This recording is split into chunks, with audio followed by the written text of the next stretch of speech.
lagi rapat Pak Gubernur. Telat ada komi tadi kan? Iya Pak Komi. Terima kasih Pak, sudah perhatiin DKI. Sebenarnya ini sudah lama Pak kami jadwalkan waktu jadi kami di Ombudsman ini laporan yang terkait dengan banyak PKI kan cukup banyak. Nah, dulu sekitar bulan Juli tahun yang lalu itu kita sudah ada pertemuan juga di kantor Ombudsman dengan Pak Sekda itu dan Pak Irjen dan juga jajaran ya, dari SKPD.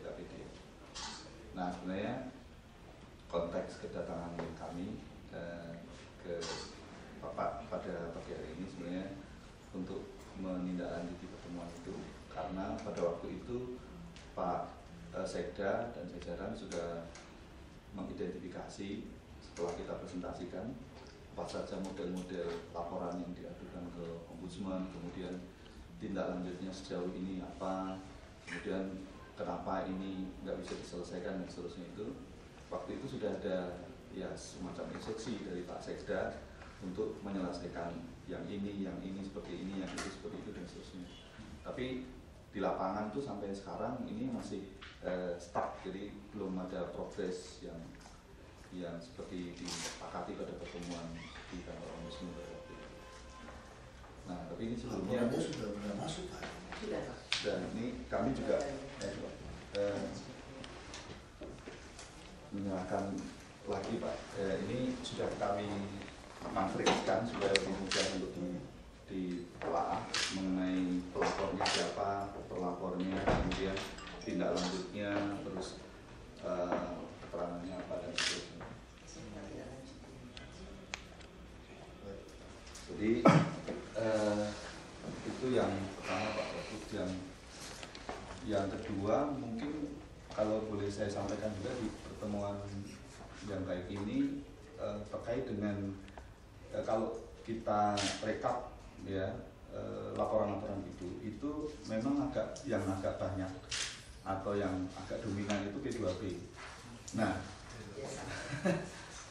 P2P ini banyak minta izin atau apa Pak yang banyaknya? Iya macam-macam Pak, tapi kaitannya dengan IMB, kemudian kaitannya dengan sebenarnya penegakan hukumnya ya, penegakan keputusannya itu sendiri. Jadi di beberapa lokasi itu misalnya P2P melakukan penyegelan, tapi penegakan dari penyegelan itu sendiri tidak terlaksana di lapangan. Nah ini kami pagi tadi juga sudah kita print nih berita hari ini pagi ini Pak yang soal iya kita baca Pak yang kehilangan taji Pak. Saya ada minta itu. Nah sebenarnya itu faktual Pak, karena di data kami di antara yang tertulis di situ tuh ya modelnya seperti itu. Ada di Jakarta Timur, ada di Jakarta Barat, ada di mana-mana. Jadi lalu kan masyarakat pelapor ini pada bertanya, lalu apa gunanya disegel?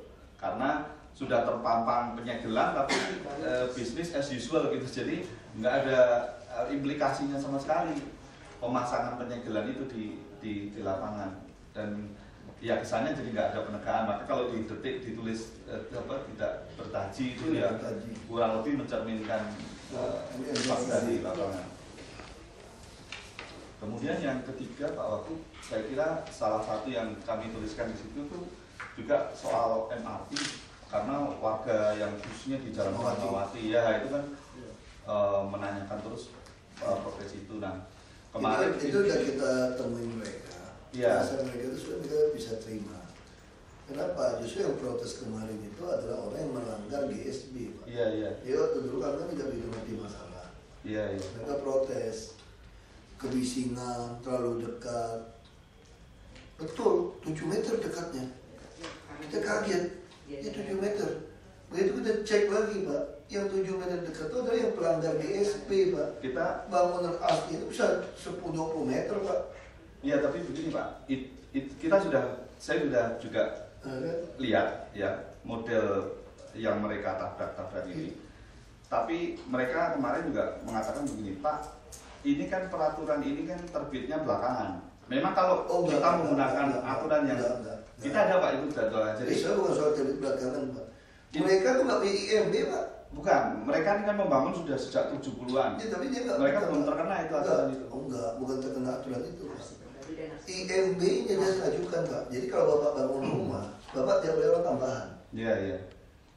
Kalau Bapak melakukan tambahan, berarti Bapak melanggar IMB. Soal peraturan lama atau tidak. Cuma kita berlaku, soalnya yang berlaku itu gini, istilahnya masyarakat Pak. Kenapa bisa kayak seperti kasus kehilangan haji Pak? Iya. Jadi masyarakat kita kan sudah pelanggaran terlalu banyak di DKI Pak. Sekarang pertanyaan saya begini. Rumah saya juga ada curi di atas Pak. Saya bikin meja ini kasar apa? Rumah tidak boleh 3 lantai Jakarta kan? Rumah saya 3 lantai sudah. Gimana caranya? Rumah saya tinggi sekali Pak. 1 lantai itu tinggi sekali. Tangganya saya sekat. Boleh dong? Padahal 2 sesungguhnya kalau izinnya 2 gitu. Meja. Jadi rumah saya itu tinggi sekali Pak. Saya begitu tinggi saya berdiri aja. Nah pintu saya itu ya sampai setinggi gitu Pak. Udah setinggi gitu Pak. Dan dia plafon tuh masih ada beda 1 meter lebih. Itu kalau kita buka lagi plafonnya Pak, beda 1,7 meter lagi Pak. Kenapa? Jadi kalau kita mau tinggi, itu aja sudah pangkas 1,5 meter. Boleh. Bisa seperti itu Pak. Nah yang tidak boleh kan terang-terangan bikin 3 lantai atau GSB misalnya. Nah sekarang pertanyaan kita begini Pak. Ombudsman maunya gimana? Mau bantu saya sikat semua yang sudah melanggar dengan IMB yang melanggar dulu. Mungkin setengah di Jakarta kita sikat semua. Hampir semua. Terus semua ruko-ruko Pak yang berbohong dengan namanya Wisma Flat. Itu ruko yang di perumahan jadi ruko itu dia ngajukannya Wisma Flat. Wisma Flat boleh 3 lantai. Kan begitu aturannya. Nah apa yang dilakukan sekarang? Atau 4 lantai. Ya Wisma Flat 4 lantai Pak. Tapi itu difungsikan sebagai ruko Pak. Begitu jadi dia sekat-sekat. Nah apa yang terjadi? Akhirnya buat kami macet juga. Kalau Wisma Flat 5 meter aja ke jalan. Kalau ruko mungkin 10 meter Pak untuk ada parkir kan. Tapi yang terjadi apa sekarang? Semua tempat usaha ini parkir di jalan. Nah sekarang pertanyaan saya Pak, kalau Bapak minta saya tegakkan itu Pak, habis. Revolusi Jakarta Pak, dibakar setengah Pak. Itu tadi maaf kalau yang usulan itu Revolusi. mereka mengajukan ini lagi ya, diperbaharui. Jadi yang sedang kami lakukan itu RDTR Pak. Sekarang yang sedang kami lakukan, yang memang lebih dari setengah itu komersil. Kita akan membuat ini jadi jalur komersil. Ada pemutihan dan kaya. Tapi yang belum, misalnya ini masih perumahan, dia baru bentuk satu Wisma Flat yang ruko tadi, kita sikat Pak, kita robohkan sekarang. Robohkan juga butuh biaya Pak. Robohkannya gimana? Orang kebangunan 1 hop 4 ruko 5 ruko bagaimana? Nah sekarang pertanyaan yang paling susah itu apa? Kalau dia udah terlanjur jadi Pak, itu yang susah Pak. Karena di lapangan ada oknum juga yang main. Mereka tahu tuh jadi fungsi ruko. Nah kami kan tidak bisa pasang CCTV semua Pak. Nah kalau kita lakukan seperti itu, dia akan tuntut kami Pak. Bukan tuntut ganti kerohiman. Kenapa yang sebelah saya Anda tidak robohkan sudah jadi? Nah, Ombudsman jawab saya Komisi 2 Pak, saya pilih Ombudsman Pak. Iya. Saya ketemu Bapak kan, saya ketemu Bapak. Makanya saya ngerti, jadi situasi harus bisa bedakan gitu mana gitu. Tapi kalau pelayanan publik, oke, kita jelas. Tapi kalau soal P2, B Pak. Nah, pertanyaan saya di situ. Sekarang bagaimana cara ngatasinnya? Kalau preman tidak hadapin Pak, ditungguin Pak ormas-ormas Pak. Ditempelin Pak, tulis Pak, datangin saya Pak. Saya bilang saya nggak bisa, kalau saya kasih kamu satu, semua rusak. Nah itu masalahnya di DKI Pak. Jadi banyak sekali kecurangan yang terjadi, sama seperti KLB. Di seluruh dunia, kita yang tentukan master plan, block plan-nya. Kalau saya bilang di sini KLB sekian, 5, ini 2, ya sudah, nggak ada namanya denda. Anda kalau mau bikin 5 ke sini, beli tanahnya. Kalau bikin 2 ke sini, beli tanahnya. Jelas. Tapi di Jakarta, Pak, nggak ada lagi aturannya Pak. Jalan sempit. Nah, lalu kita mau ngapain? Mau bongkar Pak? Ada peraturan Pak, suruh ganti rugi Pak. Nah, kamu ngapain? Jadi ini memang situasi Pak. di lapangan, P2B ini memang properti juga semua penuh permainan, termasuk tanah fasos itu tidak serahkan pada kami, Pak. Dia bisa jual lagi, Pak, bisa orang dudukin, mainan kelurahan dia bangun, Pak. Nah ini kita sekarang lagi, kenapa masih lakukan seleksi lelang lurah dan camat? Karena kunci yang tahu lapangan semua itu si lurah, pelayanan utama itu lurah. Nah kami akan membuat, nanti orang tinggal datang ke kantor kelurahan, Anda apa saja dia bisa, kantor lurah yang ngurusin. Dia jadi kayak biro jasa. Nah itu konsepnya seperti itu, Mas. Iya. Ya udah ngomong aja apa, udah sini berkasannya apa. Pokoknya nanti kantor lurah ini ngurangin macet, Pak. Jadi orang nggak usah kemana-mana, mau urusan apa-apa ke Pemda, titip ke kantor lurah yang selesaikan, Pak. Nah kalau kantor lurah nggak selesai itu baru lurahnya harus kita ganti, Pak. Nah itu, nah sekarang ada satu contoh lagi yang menarik. Saya mau tahu Ombudsman. Ini kalau ini tanah saya, Pak, hak milik, Pak. Sampai Nabi Isa datang kembali kedua kali tetap punya saya nih. Kan kira-kira gitu kan hak milik di Indonesia ini seru di tanahnya nih. Saya buat rumah saya, Pak. Buat rumah saya tanpa IMB. Lalu datanglah P2B membongkar rumah saya. Saya ngadu ke Bapak. Sewenang-wenang tidak ganti uang kerohiman. Bapak terima nggak kira-kira? Bapak terima nggak kira-kira? Nah, Bapak terima nggak nih?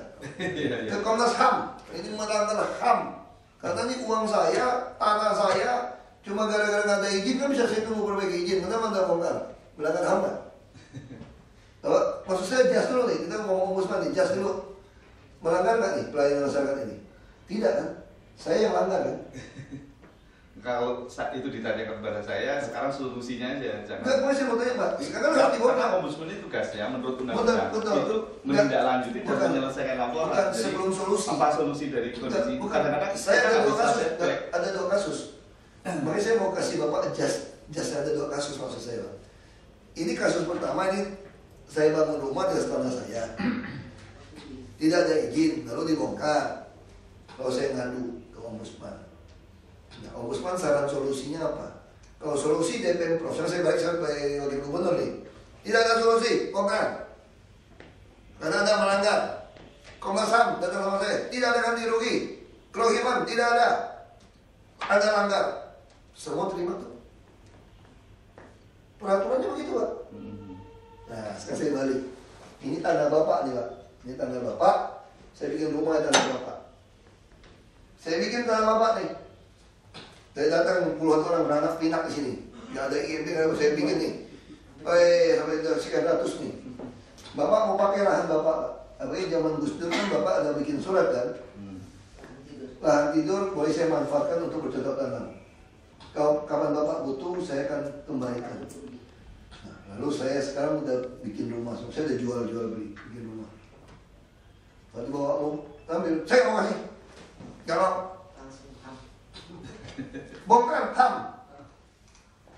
Masih ada ganti kerohiman, per meter persegi berapa, permanen berapa, dia permanen berapa. Ini negara komunis apa sih bilang? Nah, ini terjadi sekarang kita, Pak. Dan World Bank, IDF, IDB, ADB itu, Asian Development Bank. Kalau Anda mau revitalisasi sungai, waduk, maka semua orang harus diganti duit, kasih uang semua. Makanya di Jakarta jadi mafia sekarang, Pak. Banyak pengembang PKL gitu, Pak. Tahu kita mau bangun, dia pom 100-200, sewain ke orang, jual ke orang. Dan dia dapat uang. Ombudsman belain mana sekarang? Oh, rakyat kecil dong. Oh, saya langsung bilang apa, Pak? Gak bisa, saya bilang komunis kamu, saya bilang. LSM datang, UPC, Serikat Rakyat Miskin, apa segala macam, minta. Saya bilang begini, kamu komunis ya? Kalau itu tolong bantu saya dudukin Monas sama Istana sama Balai Kota. Nanti bagi dua sama saya. Saya biayain. Kalau boleh begitu. Itu komunis saya bilang. Tapi kalau saya usir Anda tanpa kasih Anda rumah, tempat tinggal, saya kapitalis. Karena undang-undang dasar kita menjamin fakir miskin terlantar itu dipelihara oleh negara. Nah itu beda. Makanya saya bilang tidak ada lagi uang kerohiman. Jadi kita bongkar rumah cuma belas kasih, mau pulang kampung oke kasih bus, nggak ada uang makan lo kasih. Kamu habis sewa sini mau sewa lagi tempat oke lah diganti sebulan sewa lah. Kira-kira kamu supaya karena kamu sewa tempat larang. Bongkar kita Pak, nggak ada lagi uang kerohiman Pak. Yang mau ribut mau ngadu mana saya ladenin. Logikanya ini tadi. Kalau ini saya biarkan Pak, rusak Pak. Kayak kemarin 170 rumah yang di Muara Angkeu, yang Ibu Ipi. Wah, itu sampai kakus, kandang ayam semua diganti. Dianggap satu. Begitu ganti dia buka sendiri, masih ngadu mau minta tawar lagi. Begitu kita dorong, 170 kalian mau rumah. Begitu kita cek yang KTP cuma 30 DKI. Yang lain itu semua tuh bayaran sementara. Lalu pindah kemana Pak? Dia pindah lagi ke depan kita. Dia tahu nanti perluasan kita ke situ lagi Pak. Hitung lagi kerohiman.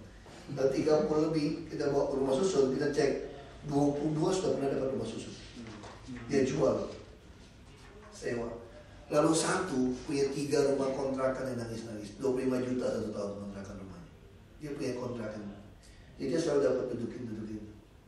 Oh saya ribut. Saya motor mau Komnas HAM, mau Komnas apa, uang Bank Dunia nggak saya semprot. Kamu kasih tahu saya negara mana yang seperti kita lakukan.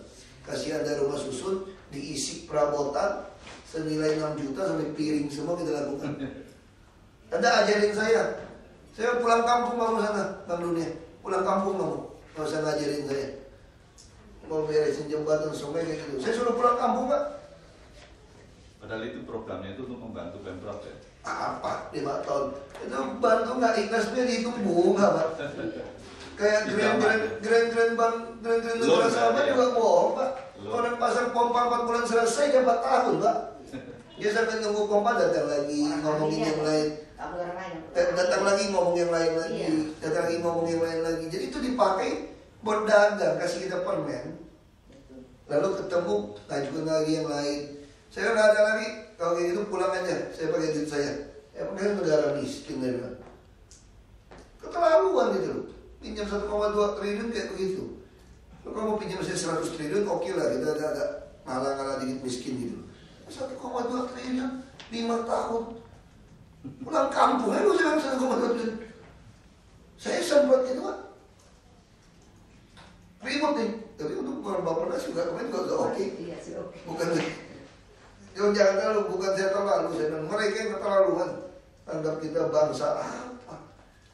Saya udah bilang sama Pak Anang waktu itu, kita memang pengen minta ombudsman bantu kami. Sekarang kita lagi mau terapkan sistem kelurahan tadi Pak. Itu kan belum jalan.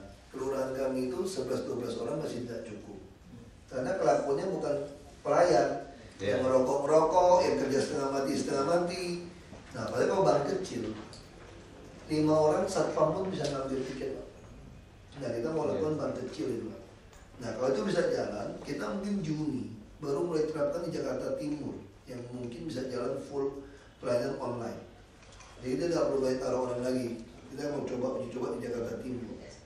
Ini kalau bisa jalan, nanti prinsipnya semua masyarakat mau apapun lapor ke kantor lurah.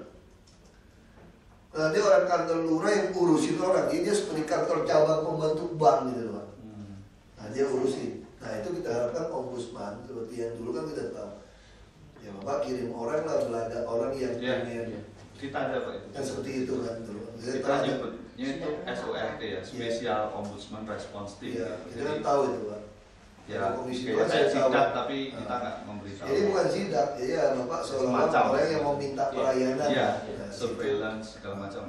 Memang kita akui terus terang DKI sampai hari ini masih ada kelurahan yang main, yang motif. Nah saya kenapa tahu Pak, saya itu ada 11 handphone Pak. Dan sekarang nomor handphone saya yang satu yang pribadi saya yang Telkomsel itu Pak, itu UKP 4 pun bisa baca. Jadi saya link dengan UKP 4 Pak. Jadi saya kerjasama dengan UKP 4, kita bisa 1708 yang DKI, ada timnya UKP 4 ke sini. Jadi kalau Bapak ke ruang kerja saya Pak, itu bisa anak-anak muda. Itu sebagian itu anak-anak UKP 4 Pak, yang nongkrong. Mereka kerja dengan sistem. Nah sekarang sistem udah mulai jalan. Nah kita banyak sekali dapat laporan Pak. Misalnya contoh kayak jembatan itu masalah, orang kirim ke saya.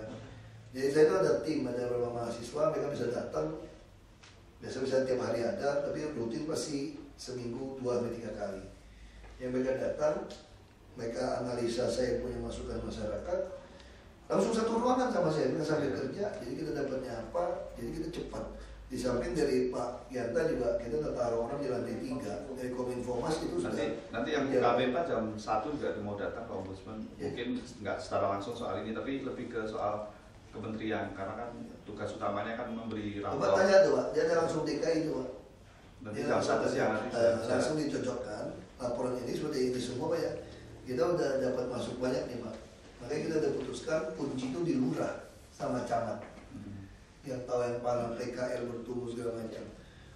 Tim Kominformas kerja cukup baik Pak, termasuk analisa pengaduan masyarakat, kita tiap minggu bahas Pak. Nah memang kita akuin masih ada yang kurang puas. Kalau misalnya begini Pak Wagub, misalnya kita bikin desk, ya di Ombudsman nanti ada desknya, di sini ada desk. Saya tawarkan pada tapi bukan kantor Ombudsman di sini, iya. Karena kita nggak bisa. Makanya saya tawarkan dulu kan begitu. Tapi bukan berarti secara apa ya, misalnya secara fisik kita harus berkantor di sini. Enggak, karena nanti itu sebetulnya kan gini Pak, Bapak bisa rutin datang ke sini. Di atas ada ada kami satu lantai 3 itu terima pengaduan masyarakat. Iya. Ada bagian hukum, bagian komplit lah, P2B. Jadi masyarakat kan ini kan soal persepsi Pak.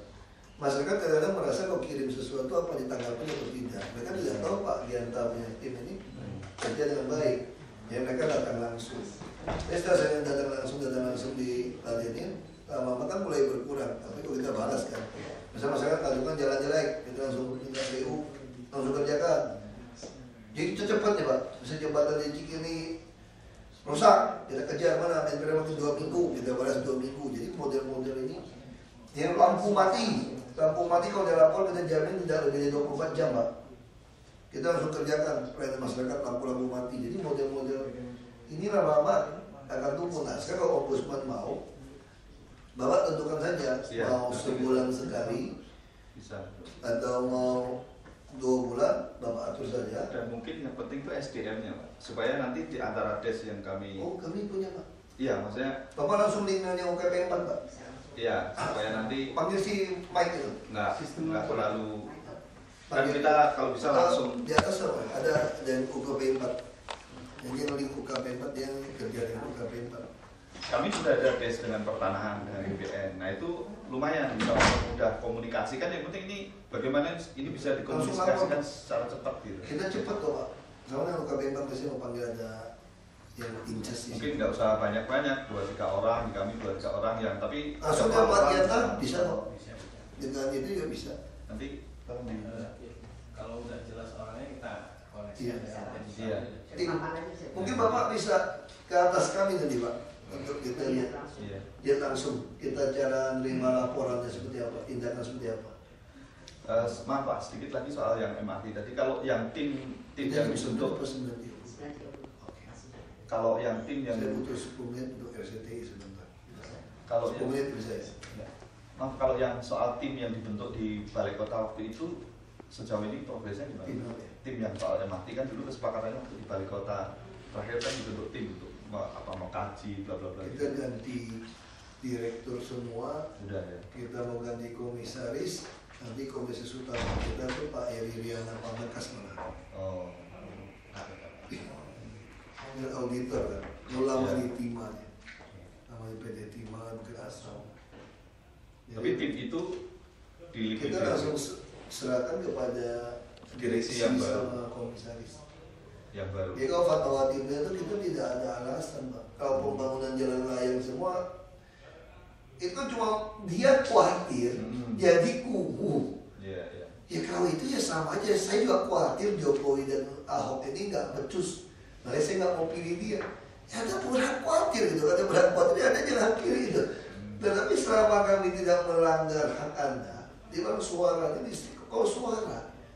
Aduh kalau suara tuh repot ya, pesawat lewat juga mengganggu saya Pak. Saya tinggal di daerah Pluit Pak. Pesawat kemana kok turun Pak. Apa saya harus Sudah diturun Pak. Iya.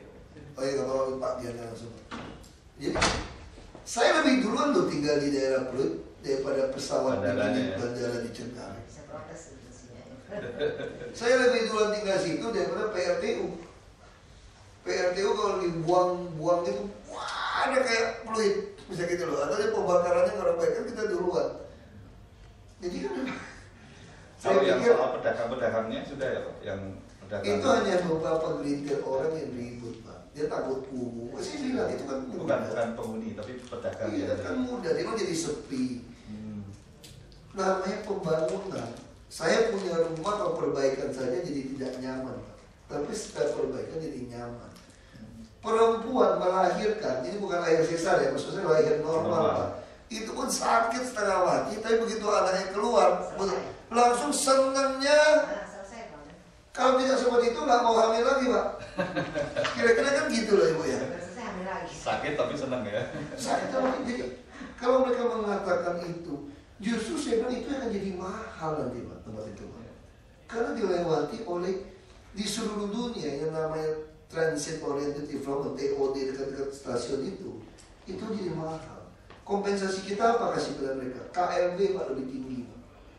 Jadi untuk yang dilalui oleh MRT Pak, mereka boleh bikin KLB tinggi. Kalau boleh bikin KLB tinggi, berarti tanahnya akan mahal Pak. Kalau dia bilang, oh saya nggak bisa dagang lagi, saya nggak cocok lagi dagang ini, silakan Anda jual aset Anda. Berarti Anda memang sudah tidak bisa dagang Pak. Anda jual lebih untung, Anda dagang tempat lain. Ini digantikan oleh orang lain. Jadi sudah alasannya. Alasannya apa? Hanya mengatakan nanti masih kumuh, pasti banyak pengemis. Aduh, saya bilang kalau itu gini deh. Kamu boleh bikin pasukan setan sendiri deh untuk berantas deh. Kita kasih kewenangan deh. Ada pasang CCTV gitu. Jadi itu kan persepsi ya. Terus kasih lihat gambar, lihat nih, Cikini, lihat itu Juanda, Kumuh, itu kereta api punya tangga Pak, beda Pak. Ini DKI Pak. Mereka nggak tahu banyak gubernur. Jadi, udah aduh Pak, temuin saya udah berapa kali Pak. Dari kampanye sampai sekarang. Saya udah ngomong, kemarin udah bilang kita banting-banting depan kita, marah-marah segala macam. Saya bilang mau kurang ajar. Itu selidikin cuma beberapa orang. Nah akhirnya kan kotor kan, terus saya bilang gini deh Bapak Ibu, saya sama Pak Jokowi terpilih itu hanya 52,7%. Artinya ada hampir 50% orang tidak pilih kami. Apakah dengan demikian setiap keputusan kami itu tidak sah, harus minta pendapat semua. Nah sekarang gini nih, saya bilang, ini Fatmawati ini gitu panjang. Kamu kumpulkan deh tangan dari mereka. Kalau lebih dari 50% yang tidak setuju, kita diskusi. Sampai hari ini nggak ada. Sama kayak PPRS Pak, penghuni rumah susun Pak, yang apartemen Pak. 6.000 penghuni, tanda tangan 60 orang Pak. Ngotot, 500, ini 500 orang ngotot mau menunjuk mereka jadi pengurus. Nah sekarang pertanyaan saya, jangan kejadian di Jakarta Selatan. Kalian bikin pengurus, uang store ke kalian, uang miliar, puluhan miliar tiap bulan itu, 6.000 orang. Bapak hitung aja Pak, kalau sejuta itu 6 miliar Pak. Jadi semua orang ngiler kelola uang itu kan. Di Jakarta Barat juga Kabur. Ya. Nah itu yang mereka menuntut kepada kami, menuntut si properti melepaskan pada mereka, bilang properti tidak transparan segala macam. Tapi yang lain juga lebih puas kasih kepada properti Pak. Saya juga punya apartemen Pak. Saya juga punya apartemen. Saya harus bayar IPL 1 jutaan. Saya bayar. Mau bentuk PPRS saya nggak setuju. Bapak mau nggak ditipu sama saya? Bapak juga nggak mau dong. Kita aja berantem. Tapi kalau yang si properti yang pegang, saya bilang, oh nggak bisa, ini undang-undang. Oke, kalau mau belajar undang-undang, tolong kumpulkan semua. Masalahnya begitu Pak. Kita nggak bisa undang semua orang datang, kan dibatasin dari properti. Anda nggak bisa kirim surat semua dong kepada semua itu box itu, apa yang mailbox itu. Oh nggak bisa Pak, kita bisa dicegat dari si satpamnya Pak. Kalau itu saya kirim orang tungguin. Oh nggak bisa Pak, karena ini juga mesti pemilik Pak. Ini adalah penyewa, tidak peduli Pak mereka Pak. Kalau gitu saya mesti bilang kan. Lalu kamu maunya gimana?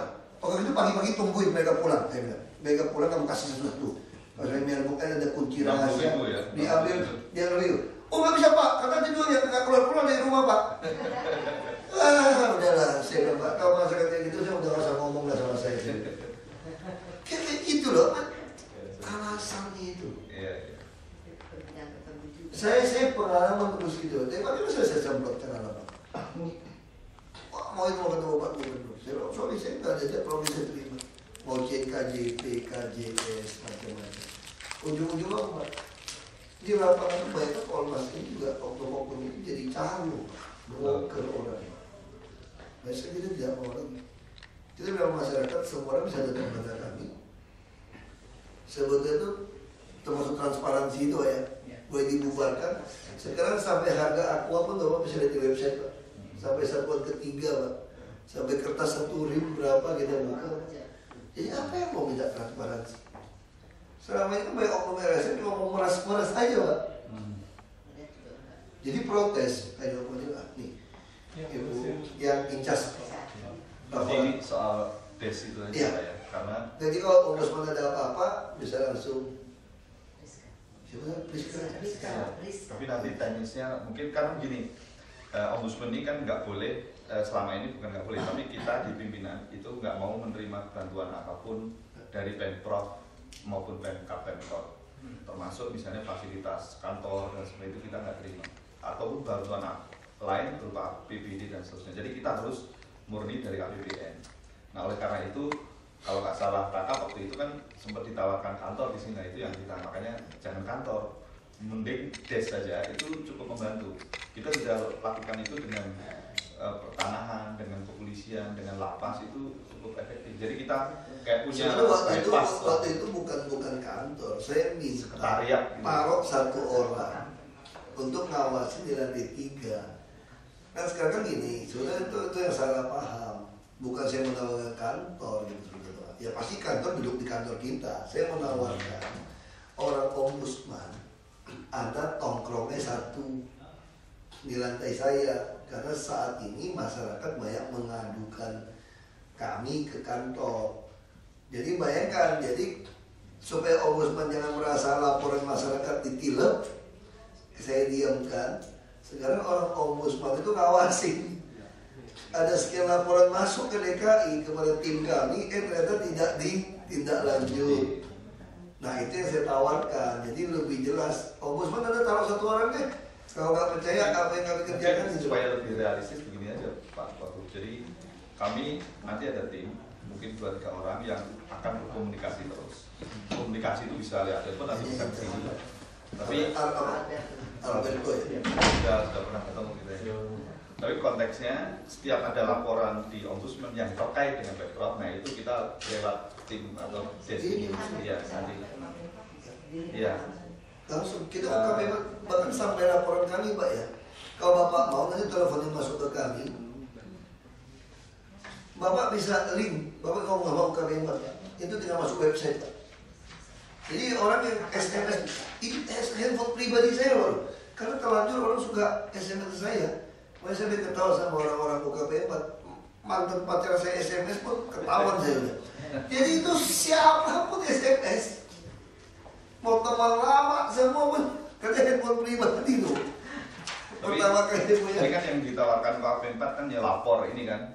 Iya. Ya, tapi ini agak beda Pak dengan kami. Nah ini yang mau kita bicarakan nanti siang jam 1 itu. Karena kalau di ombudsman itu di undang-undang itu disebutkan apa ya, karena kita lembaga negara, jadi kalau misalnya lapor memforward laporan ke kami ini kadang-kadang tuh nggak jelas nih identitasnya. Nah ini harus kita verifikasi. Nah proses itu kan nggak sesederhana kita balas email seperti email-emailan begitu. Nah ini yang nanti mungkin harus kita detailkan ya. Kami ini agak senang Pak kalau semakin banyak orang ngadu Pak, kami makin senang Pak. Semakin ombudsman tahu kelemahan kami makin senang. Berarti kami akan perbaiki. Jadi itu kenapa kami kerja sama UKP 4, kerja sama LSM. Kami tujuannya apa? cari kesalahan kami, kekurangan kami, itu intinya. Supaya kami bisa perbaiki, itu yang kami lagi dorong, Pak. Makanya saya bilang kalau ombudsman dengan prosedurnya undang-undang mesti seperti itu, kalau mau dapat tangkapan lebih banyak, sebetulnya setelah lapor kepada kami, langsung ada mejanya orang ombudsman. Kalau butuh ruangan untuk wawancara, langsung wawancara. Tujuannya apa? Nah, yang bilang tidak boleh kan begini, Pak. Yang tidak boleh, kalau daerah lain, saya sediakan fasilitas, Bapak udah dapat, terus hasil laporan Bapak, saya yang keep, Bapak tidak boleh keluar. Itu kita harus bisa bedakan, Pak. Ya mungkin Bapak ke daerah lain mungkin tidak mau. Daerah lain kan gini, kalau saya pinjam tempat buat Bapak, tujuannya apa? Supaya laporan yang ke Bapak, saya yang kantongin. Kalau dia tidak, ini laporan kepada kami, laporan kepada Bapak, punya Bapak, kami tidak akan minta. Dan Bapak boleh kirim surat resmi pada kami, ini loh temuan kami, seperti ini. Dan kami malah minta Bapak taruh di website Bapak. Jadi transparan kali, Pak. Jadi yang ini tidak rahasia, Pak. Iya. Bapak tinggal keluarkan di websitenya Ombudsman. Inilah laporan pengaduan masyarakat di pemerintah Provinsi DKI Jakarta. Bapak tulis, Pak. Iya, tapi di undang-undang lagi, Pak Wagub, itu ada juga mandat mengenai kerahasiaan pelapor. Jadi kalau pelapor itu minta dirahasiakan karena satu dan lain alasan, itu kita wajib. Bapak tutup. Iya, artinya Kami tidak masalah, Pak. Bapak Iya. taruh di website, Bapak tutup aja, Pak. Nama tidak usah. Bapak tidak boleh tulis dari mana. Bapak laporkan. Kami bisa tutup seperti itu, Pak. Bapak tahu, Pak. Jadi kami makin senang. Nanti website Bapak kami akan link dari Jakarta Bawah ini. Inilah pengaduan masyarakat ke Ombudsman. Jadi target kami adalah kami mau bikin masyarakat itu tidak bisa ngadu lagi ke Ombudsman. Bukan berarti dicegat secara preman. Iya, kita juga harus senang kalau. Jadi dan kami akan berusaha seperti itu sampai atau masyarakat yang asal ngomong ketahuan dia bohong. Nah kami ingin yang menilai ini, yang mengadili ini adalah masyarakat sendiri. Ya masyarakat bisa lihat masuk akal nggak orang ini ngomongin ini. Ya kita seperti itu, Pak. Ya, dan mungkin yang lebih Kita minta link. Mungkin yang- nanti ya bisa kerja apa kenal. mungkin yang lebih substantif lagi itu kalau dari Ini mungkin siapa yang Langsung aja. ya dari perspektif ombudsman itu soal solusi dan tindak lanjutnya tadi. Jadi kan kita tidak ingin kalau di ombudsman ini dicap hanya menerima aja pengaduan, tapi yang lebih penting lagi bagaimana ombudsman menyelesaikan. Itu kita bilang Pak Bapak bisa kejam. Kalau sampai SKPD kami diam tidak kejam, saya kasih Bapak atur waktu Betul, nah itu datang ke sini, ya. kita gelar perkara. Betul ya. Ini Kita komitmen ini yang ya, kita gelar perkara di mana.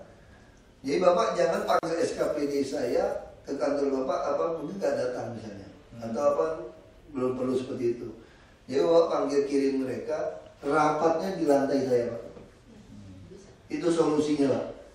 Jadi bukan tembuskan di saya nih, Pak. Rapatnya. Mungkin supaya lebih efektif kalau mau polanya seperti itu, mungkin jangan satu-satu Pak, mungkin sekaligus Iya, 5 atau nggak masalah. 10. Makanya Bapak tidak atur Masalah saja. sih. Makanya saya sediakan ruangan rapat pun di sini supaya orang-orang pemerintah ini datang, Pak. Iya, iya. Kalau ada rapat tempat lain dia datang, Pak. Di tempatnya di Wagub. Nah, jadi kalau soal komitmen enggak, saya makin senang, Pak. Makin banyak auditor. Makanya saya bilang saya suka itu cari gara-gara sama LSM tanda kutip itu, Pak. Sama wartawan bodrek. Bapak tahu kenapa, Pak? Supaya dia benci sama saya, dia musuhin saya, lalu dia cari semua kesalahan saya. Nah saya suka tuh. Dia tidak sadar, dia sedang jadi auditor gratis saya. Karena dia cari kesalahan SKPD saya semua kan. Iya. Kalau saya terima setoran SKPD, saya takut Pak. Ini mah enggak, dia lapor aja, oh ketahuan dulu ya. Makanya saya cari gara-gara terus Pak. Sama LSM yang tanda kutip, wartawan tanda kutip, saya ribut. Saya musuhin Pak. Betul saya musuhin. Dulu waktu Belitung ya, awas ya Bapak ya. Katakan cari kesalahan Bapak, cari aja. Saya senang ya. Kamu jadi auditor gratis. Lu kejar saya habis. Saya senang kayak gitu.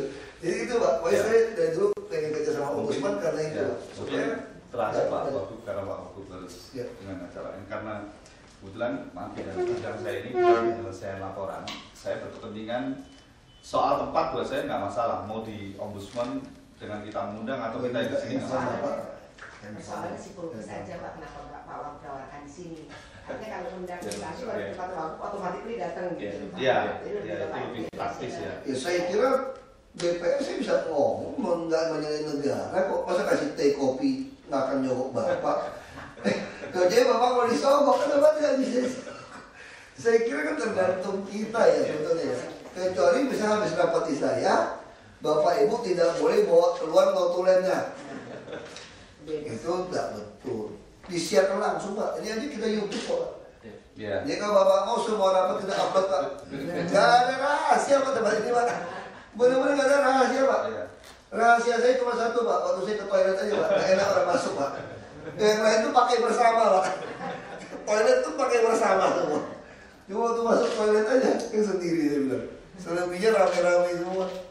Kami juga berkepentingan nanti supaya laporan-laporan yang terkait Pemprov ini lama-lama mengecil jumlahnya, lama-lama habis Pak. Jadi soalnya daerah lain lebih banyak yang membutuhkan. Kalau komitmen dari pimpinan daerahnya sudah seperti ini kan, daerah lain ini Jakarta kan, Indonesia kan bukan cuma Jakarta. Belum selesai tempat lain. Kayak kami tahun ini membuka lagi di 9 provinsi, jadi akhir tahun ini sudah 33. Memang susah, Ombudsman itu terlalu banyak komisi-komisi itu susah. Sudah saya dari dulu bilang, saya kunci itu di kepala daerah. Iya, iya. Jadi kalau semua tidak beres itu kepala daerah, kalau kepalanya lurus, bawahnya tidak lurus. Saya kunci itu semua di situ. Mau bentuk komisi apapun nggak ada gunanya Pak. Akhirnya mau puter-puter, dicuekin.